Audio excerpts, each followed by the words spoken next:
Welcome to the Rising Entrepreneurs Podcast, where we feature top founders and entrepreneurs and their journey. Now, let's get started with the show. Hey, everybody. This is John Corcoran with Dr. Jeremy Wise, and this episode is a little bit different. This is a live interview that we recorded at the Global Leadership Conference from Entrepreneurs Organization, where some of the best entrepreneurs from around the globe share ideas and to learn about entrepreneurship. And of course, this episode is brought to you by Rise 25, where we help B2B businesses to give to and to connect to their Dream 100 relationships and partnerships, helping you to run a podcast so that it generates a referral pipeline and ROI. Yeah, I mean, John, after both of us have been podcasting for over a decade, the number one thing in our life is relationships. And we're always looking at ways to give to our best relationships. And we found no better way to do that over the past decade than to profile the people and companies we admire and shout from the rooftops what they're working on. And this interview is no different. So if you've thought about podcasting, you should go to rise25.com to learn more, or email us at support@rise25.com. Thanks, everyone. Enjoy the interview. Enjoy.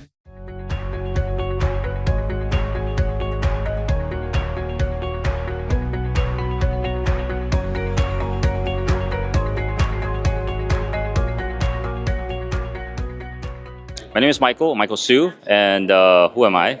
I'm an entrepreneur. I'm a EO Las Vegas and EO Taipei member.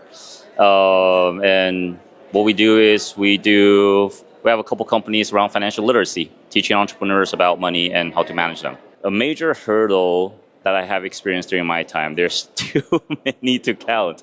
I mean, I feel like when you're running a business, you're in between the palace of lights where we're totally killing it and we're going out of business tomorrow, right?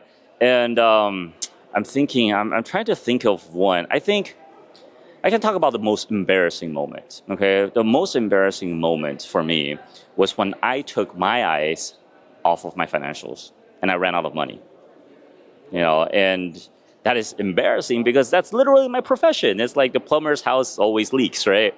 And it's not just so much that, I obviously didn't go out of business, but then it's that idea of that embarrassment of how did I end up here? What have I done to fail, to have no money in the bank to make payroll, right? And it was I got overly excited, I got overly comfortable, and I took my eyes off of my business. I just didn't pay attention. And there's so many entrepreneurs these days, and I share this with them all the time. A lot of the time, people don't come to me when they're having a good time. When business is good and killing it, you don't try to understand your financial literacy. There's money in the bank, life is good, right? Sales is going up. But it's when they come to me, so many entrepreneurs, EO, YPO, otherwise, they feel embarrassed, right? They're supposed to be this successful entrepreneur, and yet they have no money in the bank. And I always share this one thing, and I say, look, even me, who's got 2 degrees and a CPA license and a financial consulting company for 15 years, I mess up. We're humans. We messed up. Right? And the good thing is entrepreneurs are incredibly talented, smart people that we can solve almost any problem as long as we can identify and know what that problem is. And so that's probably my most embarrassing story, but that's probably the biggest hurdle that I have to go through myself, which was taking my eyes off the ball and running out of money.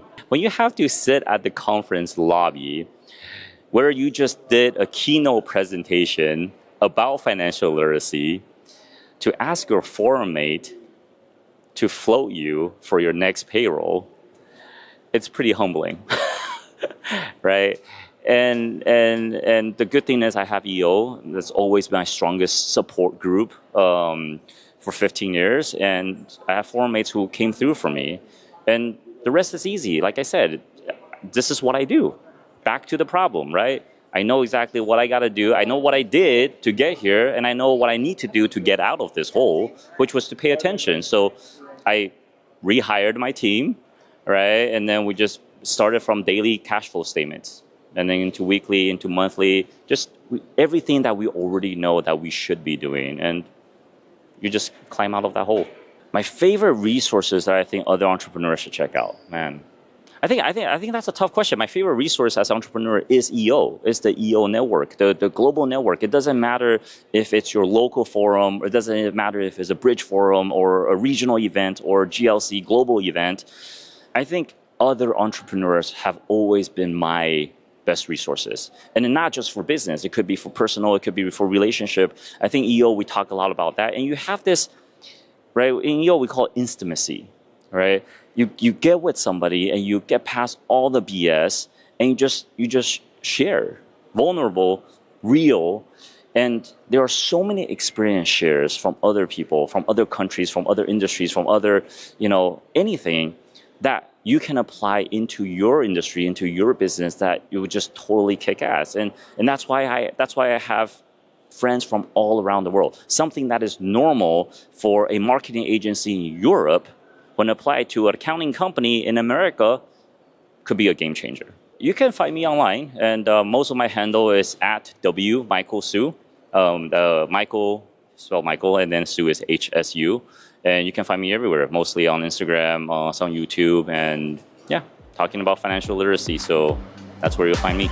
All right, John Corcoran, we're here at the Entrepreneurs Organization Global Leadership Conference in beautiful Honolulu, Hawaii, 2025. I'm from EO San Francisco. I'm the co-founder of Rise 25, which helps B2B businesses to get clients and referrals and strategic partnerships with Done For You podcasts and content marketing. And I'm here with Lisa Riley from EO Tulsa. And tell us a little bit about your company. You have a couple of different companies, but your main company. So my main company that qualifies me for EO is a franchise. I have multiple franchises. I'm a multi-unit franchisee called Pinot's Palette. It's a paint and sip kind of entertainment franchise. Okay. And then my other stuff that I do is I'm a professional food stylist for national brands. Wow, very cool. Very cool. Super random. And this is such a beautiful event, amazing venue here. We see these world-class speakers. And you actually got to meet the man who helped to save your business. Marcus Lemonis was speaking here. And you just a few moments ago bumped into him in the hallway. Yes, and so we're that's able why to I look like I've been crying, because I got to meet my business idol unexpectedly. And tell him that he helped save your business. Yes. So tell us the story. So long story short, I started my franchises and, they took off and they did really well, and then it kind of plateaued. And I was opening my last store, and as I was opening it up, I realized my sales weren't growing and things were kind of plateaued. And then I got diagnosed with cancer. And so while I was at home sitting on the couch, healing and kind of getting well from chemo and that kind of thing, I stumbled across this TV show called The Profit, like Money Profit, on CNBC or MSNBC. And it was with Marcus Lemonis, and he would go in and help failing businesses. And mine wasn't failing, but it was just plateaued. So I watched the show while I was sitting on the couch healing, and I watched every episode like 10 times, took feverish notes. And then as I was watching the show, I thought, holy shit, I'm the problem. I'm the problem why my company's not growing. I was bear hugging things too much. And I was watching him go in and fix small businesses and teach them how to fix their businesses. So obviously I couldn't afford a coach or reach out to Marcus. And so I took all the things that I learned from his show, implemented them in my business, and within the next 2 years, my business took off. I allowed my staff to shine, and my business jumped up 10% immediately once I stopped bear hugging everything and started doing that. But quickly, then I became the Small Business Person of the Year for my city, then my state, and then the U.S. through the U.S. Chamber. So I got to tell him that story downstairs. I was walking out from lunch, and he came walking in, and I saw him, and I immediately burst into tears and was like, oh, my God, I've waited my whole life to say thank you. And he was like, take a deep breath, hand me your plate of food, let's set it down on a table, and he goes, let me hug you. And I was just like, oh, my God. It was amazing. Wow, that's cool. So, yeah. That's such a cool story. Yeah. And obviously we're here at Entrepreneurs Organization. What has that been? How has that played a role for you being involved in EO? Well, the thing that I love about EO and love coming to Global Leadership Conference or other conferences that EO puts on is you're around like-minded people. So you're not doing the silly conversations with people that are not on your level, that are just fluff that you do at typical open conferences. You're with like-minded people who are here to grow, learn, want to figure out what they can do better, and they have that growth mindset, or the mindset that they don't have it all figured out and that we can always evolve and be better humans. And so I love being around like-minded people because I always go home so energized and also with a whole bunch of little knowledge nuggets that I can implement in my business when I get back, or even just things that I can do to better myself. Mm-hmm. Yeah, that's great to hear. what about GLC, this event here, other than obviously running into Marcus Lemonis? What have been your takeaways from the last couple of days of being here? Oh my goodness, there's a lot of takeaways. Oh my gosh, there's so many. One of the things I love about this one's theme is the ohana of the sense of family and the sense of community. It doesn't mean just blood family. It means like business family or people in my forum that I work with or, and do those types of things. But I really love this GLC because I've gotten to meet people from 56 different countries, and I have learned more from some of them that I've never met before till today, that they have come in and told me about their businesses. And it's a tech firm. It has nothing to do with paint and sip, which is what my businesses are. But their lessons that they've shared, their experience shares, resonated with me to make me go, oh, I should do that in my business or that with my employees. And so I always feel like when I leave GLC, I go home armed with all this stuff that I can do better with. That's great. Lisa, this has been great. Where can people go to learn more about you and your companies? Well, I have a personal branded website. It's called lisawriley.com, and it's really for my food styling or just that kind of thing. And then my franchises are called pinospalette.com, and they're based in the U.S. and in Canada. Cool. Very, very good. Thanks so much. Yeah. John Corcoran, I'm here at the Entrepreneurs Organization Global Leadership Conference in beautiful Honolulu, Hawaii, 2025. And I'm here with Lorraine Corcoran, John Corcoran, Lorraine Corcoran, we just met, from the EO Ireland chapter. And tell me a little bit about what your company is and what you guys do. So Nyrah Beauty is our current startup. So it's a bootstrap startup. So it's our fourth business. So I'm a mechanical engineer by qualification. Would have made a lot of products for a lot of other companies. And now I'm making my own products, skincare. So it's all about hormonal skin health and feeling good and confident in your skin. And your fourth company, what were the previous companies? So we had an engineering consultancy firm with the pharmaceutical industry. It's still on the go, 14 years on. Started that from scratch. And then we moved on and we bought a R&D manufacturing contract facility in Mayo, and we extended that to Cork. So we joined the Mayo and Cork crew there for a while. So that was an existing business and we expanded it and grew it. Had to pivot during COVID. Obviously, and then had to pivot again post-COVID. And then this is where we started our own brands then because we were doing it for so many others. Okay. And we did a little bit on serialization in pharma as well. So we had another business that did that. So it was like a whole track and trace thing for pharmaceuticals. Okay. And if you could remember back to your first company when you started it 14 years ago, you said? Yeah, 2010. Okay. What was that like in the beginning? What were some of the challenges that you had to overcome in the early days? Hadn't a clue what we were doing. And I suppose it was, me and my husband have always worked together. So he's Aidan Corcoran, and he and I always had engineering and working in big pharmaceuticals. And then we wanted to do something different. So we were so used to big corporates and then figuring out how do you do that on a small scale, and just learn as you go. And it was just a rough and ride. And it was 2010, recession in Ireland had just hit. Oh, right. So it was a very hard time to start a business. You couldn't get loans. You just had to lease a printer. It was that bad. Wow. So we grew that really quick. We grew that to like 3.54 million in like 3 years. Wow. Okay. That's a lot of growth trajectory. And then that can present its own challenges. Oh, completely. Because with engineering, it's all about professional level staff and getting those people. And now it's really hard to get really good qualified engineers and to keep them to stick. And I suppose the pharma med device industry, thanks to the American corporates, Ireland is full of them. But I owe my career, I started in Hewlett Packard. So again, that Silicon Valley kind of mindset, entrepreneurship, and Hewlett Packard were the founding of all that. So it was kind of inbred in us when we were in HP. So it's kind of funny, we both ended up as entrepreneurs. Yeah. But again, back then in Ireland, you had to go to university, get your degree. You know what I mean? Internet didn't exist, so you couldn't start an e-com business. Yeah. Like you can now. So it's much harder to become an entrepreneur in 2010 than it is now. Yeah. And I was in Ireland in 2002, and at the time there was a lot of challenges with the integration into the EU. That's changed a lot of things for Ireland, which for a long time was a country on an island, and all of a sudden was part of this larger European Union. Is that continuing to play out? What sort of changes has that made for you as a country and you as a company? I was actually in New York in 2002, so I was working in New York, so I went the other way. Yeah. But so I suppose Ireland is part of the EU, which has really helped Ireland, and we've grown so much 80s, 90s. Tech industry, fintech is really strong. Ireland is the biggest in Europe at it. But I suppose the whole Brexit thing with the UK, because we're the other side, so we more is probably aligned with the US. It just happens to be a big Atlantic Ocean in the way. And we probably, our mindset, thought and process is more US, and probably that's why so many of us have worked through corporates and spent time in the US, versus Europe is kind of quite different than us. Their laws are quite different. So there's a bit of a yin and yang, depending on what industry you're in Ireland.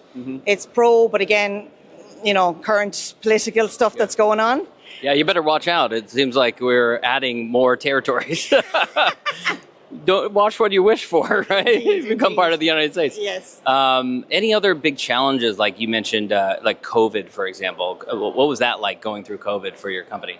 So we had to completely pivot. So basically, because we were making contract manufacturing for a lot of other brands and big retailers. So a lot of the componentry and different sub-component parts for the products, for the cosmetics, were coming from Asia. So we knew in January there was a big logistical problem because China stopped producing. And so we knew in January. So in February, we met as a board going, what are we going to do? Are we laying off people? What's the story? So then we had a meeting with the HSE, which is the Irish version of the health service. And they knew they were going to be in dire need of hand sanitizer, which is a biocide product. So we literally... You were able to produce that, or you were able to find it? Yeah, so we literally had the full R&D team. We knew how to source everything. So within literally 3 weeks, we went from zero product to out the door in trucks. Wow. So fully formulated, fully tested, designed, registered, in bottles, out the door. So we did 9 million units of hand sanitizer. We were the largest supplier in the whole of Ireland. So so for every one person in Ireland got 2 bottles of Hermetica hand sanitizer. Wow. So that was our first own brand. As such, so we were kind of forced into it. Kind of like a trial marriage or something like that. Suddenly, like forced into it. Yeah, and it was completely different because my background was pharma, med device, electronics, cosmetics, and biocide is another reg. It's completely different. It's Department of Agriculture in Ireland, so completely different requirements and all that. But it was crazy. There was I never worked so hard during COVID. I was not making sourdough bread or banana bread, and we literally had to split up as a husband and wife team. So my husband spent the first while on site in a camper van, and then I was at home with the kids. So at least, because we all thought something would happen, you know what I mean? If you got sick, how are you going to run the business? At least one of us was there to do it. So it was just crazy time. You'd ambulance guys, hospitals, police, guards in Ireland they're called, coming into the site. So as a manufacturing site, you're not used to that level of. So we literally had the guards, we call them in Ireland, the police patrolling because alcohol was more valuable than gold at the time. Isn't that always the case in Ireland, though? There's no gold, so that's why nobody comes near. We're a very peaceful island because there's no oil and there's no gold. And how long have you been in EO for? So I went as spouse in 2016 to Bangkok because my husband was incoming Irish president at the time. And then straight after I joined as a fully fledged EO member, so 9 years now. And what has that meant for you being a part of this EO community during that time and during these challenges? So to be honest, it was the EO family that got us through the turbulent times of COVID. And like mentioned Stephen Short, I was on his board during COVID when he was Irish president. I unfortunately got long COVID that second summer. So I had to unfortunately give up the learning chair on Stephen, and he was so supportive. Rani actually took over, and even when we went through all the challenges with COVID and then coming out of the last business and selling it and moving on to a new business and going to Singapore last year is my first proper GLC, I suppose. Just again, it's that mindset of growth and that support is there with EO members. So whether you're from America or Asia or Europe, you're just with like-minded people. So you surround yourself with like-minded people, it brings you up. So the rest of the turkeys can't get you down when you're back at home. So to be honest, it just gives you that energy to push forward and start again. And because we're back in bootstrap startup section. So Lorraine, this has been great. Where can people go to learn more about you or check out your company? So I'm on LinkedIn, obviously, Lorraine Corcoran, Nyrah Beauty, Nyrah beauty.com is our website. Send me an email, lorraine@nyrahbeauty.com. And everybody coming to Dublin next year. GLC is in Dublin. Oh, yeah, exciting. So we welcome everyone to come to Ireland and reach out to us on the chapter, and we'd love to hook up with anybody coming in before or after. Let us know. Great. Thanks so much. My name is Marina Byezhanova. I own a branding agency for CEOs and their executive teams called Brand of a Leader. And we're based out of Montreal, Canada, but we work with clients in 12 countries. We've experienced many hurdles, as of course any business owner does. You know, we often joke that as business owners, we go through those stages of, I am incredible, I'm on top of the world. And then you're like, no, I'm the worst, I'm a failure. No, I'm amazing. And sometimes they all happen the same day. Sometimes it's in the exact same day. One of the challenges to us, and also started Brand of a Leader during the pandemic, then the the technical recession, then now with the political landscape, I just want a couple of years of great economy so that we can scale even faster, which thankfully we have been growing really rapidly. One of the biggest challenges has been AI, because a lot of what we do is we create content for our clients. So we write articles, we create LinkedIn content, and all of a sudden AI came, and for a couple of months I went into denial mode, and I was one of the people who were saying AI will never be as good as humans and we're going to do better work.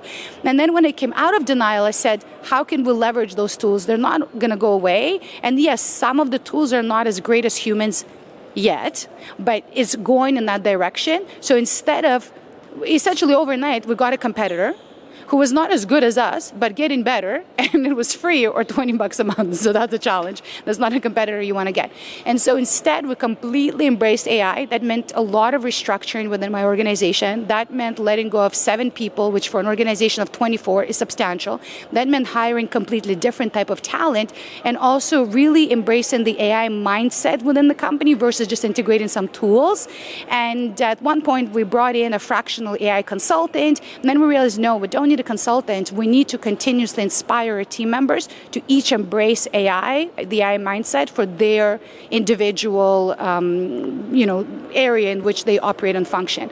And that has been transformational for us. We've cut a lot of costs. We've elevated our service. We've been able to continue growing. So it was a massive hurdle, but thankfully we have turned it into a great opportunity. So we didn't necessarily hire people who are AI focused. So for example, to be more specific, we let go of all of our writers. Which was a lot. But then we've invested into really world-class level of editors, which are just it's an exceptionally expensive skill set to have on the team. But because we saved all of that cost with writers, we've been able to just invest in just top notch. So that's what we've done. Versus when we hire people now, we ask, do you use AI? What AI tools do you use? If we see that people are in denial about it, they're not going to be great. But if they're open and interested, we'll train them. We'll give them access. We'll encourage them and give them the tools. How are we using it? So, oh my God, in so many different ways. So number one, as I mentioned, for creating content, we also use it for video editing, where then we still have our video editors, but video editors can focus then on high impact tasks. Not all this boring of trying to figure out, did I cut out the first half of the sentence that was ridiculous? That work is menial, and it does not require a creative human who's been trained on doing something top notch with that type of content. So that's all done for them. So then our editors can work more on storytelling. On, for example, we create speaker reels for our clients. Well, for a video editor or somebody who's professional in this, it's the story that's interesting. How do you weave it in? How do you make sure that it all flows? AI is not fantastic at that. And is it going to be? I'm not so sure. But sitting and with that minute editing and remove the filler words and remove the ums and remove that's such boring work that now the tool can do. So we use it for anything that has to do with content. We use it for productivity because we work on personal branding of our clients, our CEOs, and it's all rooted in thought leadership. We create their essentially thought leadership brains. I wouldn't say they're avatars. That's not where we're operating. But all of their content, any podcast interviews that we book them on, anything that we do, it goes into their thought leadership vault. And then we're able to mine a lot of data there, mine a lot of information. But everything, because we book our clients as guests on podcasts, we're experimenting with podcast outreach tools, with PR outreach tools. We're experimenting with many. So really it's becoming, of course, proposal generation, generating presentations. We're using tools across the board. What we do, that's a fantastic question, because there's a lot of confusion and conflation. When we say personal branding, a lot of people think of influencers, people who are looking to monetize their name, Kim Kardashians of the world. That is not at all our word. That's lifestyle influencers. That's not what we do. We work exclusively with CEOs and their executives. And so our goal is for them to build their personal brands, not to be famous, not to have 1 million followers, and not to monetize their names. In fact, our clients would rather be behind the scenes building businesses than be in front of it. However, the marketing landscape has changed, and there is also just a societal expectation from the standpoint of our employees and all of our stakeholders for CEOs to have visibility. But how are they going to build visibility? Not in the same way as an influencer posting what they're having for breakfast, lunch, dinner, and posting what they just purchased and unboxing their boxes. No. So how are they going to build that visibility? Is through their thought leadership and through their expertise. When they are showcasing their thought leadership and expertise, then that elevates the profile of their organization. The goal is not for them to become famous. The goal is for their company to be recognized as the number one organization in their industry. That's the goal. We just achieve it through the thought leadership and the visibility of the leaders of that organization. So number one, having worked with clients in 12 different countries, when I was born, we were still behind the Iron Curtain. And as I was growing up those few years, never did I think that I would see any other countries. We didn't even see them on TV. And so now for me to have a global organization where we're serving clients in 12 countries is a huge, incredible milestone. We've had so many milestones. We've innovated. We've created incredible things. I mean, we grew the company so quickly to become an EO qualifying company, which was also an incredible milestone. And then because we're a virtually distributed team, so now a team of 17 and we're all over the world, predominantly in Canada, but spread out across Canada. Last year, we got to have a team building event in Toronto, Canada, a team building event in Montreal, Canada. We flew in one of our team members who at the time was living in either Poland or Portugal, now lives in Dubai. We were able to flow her in. And so that moment of coming together, something that we used to take for granted, most organizations weren't virtual before, now it's such a milestone. And now in a couple of months from now, we'll have another big milestone, again bringing many of our team members to Montreal. We get to sponsor one of EO regional events, and so the team is coming together, and it will be such a milestone again for us to gather together in one place. So I do a lot of public speaking, and every time I'm speaking, the person introducing me mispronounces my last name because it's very, very complicated, a lot of letters. However, and so at one point I was even like, should I change my last name? What should I do? However, I also learned that thanks to my complicated last name, I am the only Marina Byezhanova on LinkedIn. So if you're looking to connect on LinkedIn, where I'm very active, you punch in my name, which you will see under the show, in the show notes, you'll be able to punch it in and you'll be able to find me.